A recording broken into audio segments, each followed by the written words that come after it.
When I look at a dog, I don't see typically what other people see.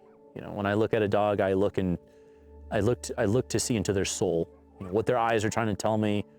They can't verbally tell me what their past has been, so we have to try to read that from them. Even days when I'm cleaning the kennels, I'll reach over to a certain dog and say, hey, you've been super quiet today. Like, what's wrong? So we always look into the dog's soul, and we try to see their purpose, and we try to visualize their future. And my wife and I, we always joke around, you know, there's that very famous and patent saying, I guess you could say, is the dog whisperers. You know, we don't consider ourselves dog whisperers at all. We consider ourselves dog listeners. We like to listen.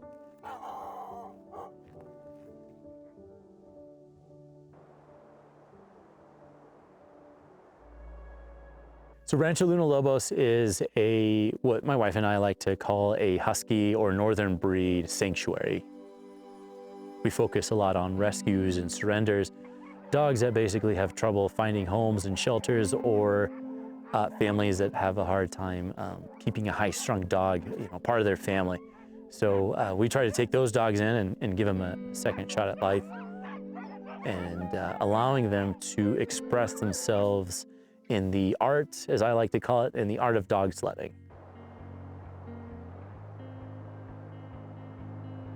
There's nothing like when we're racing or when we're training out in the backcountry and we're in the middle of nowhere. There's nothing like depending on your team, my kids, to get me home, you know, and being at a point where we do this as a family-run kennel and business and organization. My children are so much a part of this, and the ability I have, and the opportunity I have, I should say, to pass this down to them, this art form down to them, it means so much more to me than I could really express into words. Personally, I like being a musher because I get to help my team out, and it's really fun. There's a lot of fun paths you get to take, but the thing is, it takes some effort, and it's not something easy, and I like how it makes you work. Some of the key things that run through my mind when I'm mushing is stay on the skis and always help your dogs. Never let them do it all for you. You have to always help them. You should always trust your dogs.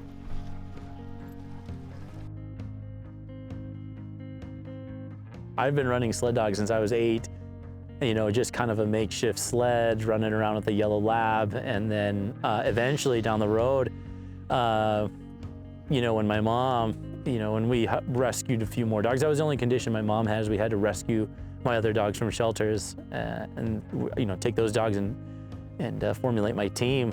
But I knew at that moment, like, this is something I wanted to do, at least for the majority of my life, or as long as I could, really. I didn't know that I could do this as a career or, you know, a lifestyle, really.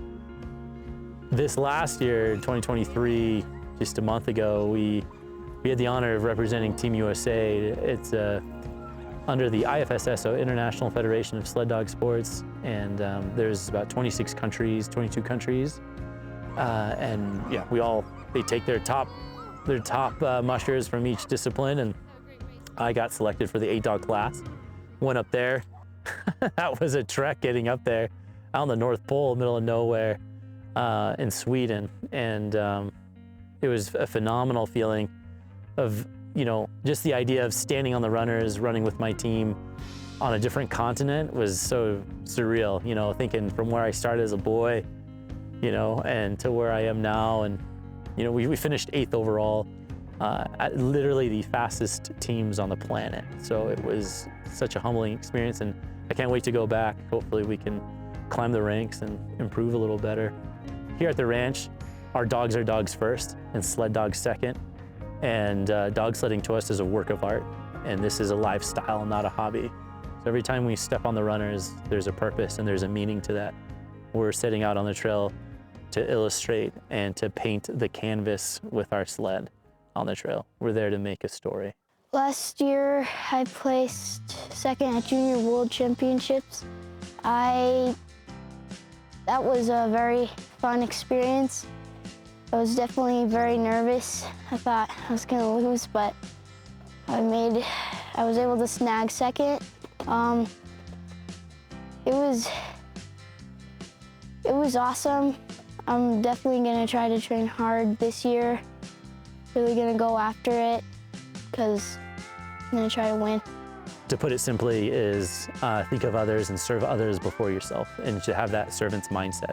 You know, it's not so much of what people can do for me, it's what can I do for other people. In this regard, it's what can I do for my dogs, you know? And in turn, when I teach my children that same philosophy, you know, they have an understanding of what it's like to be respectful and so patient with dogs, that on the flip side, they're gonna be just as patient and respectful to the human pack.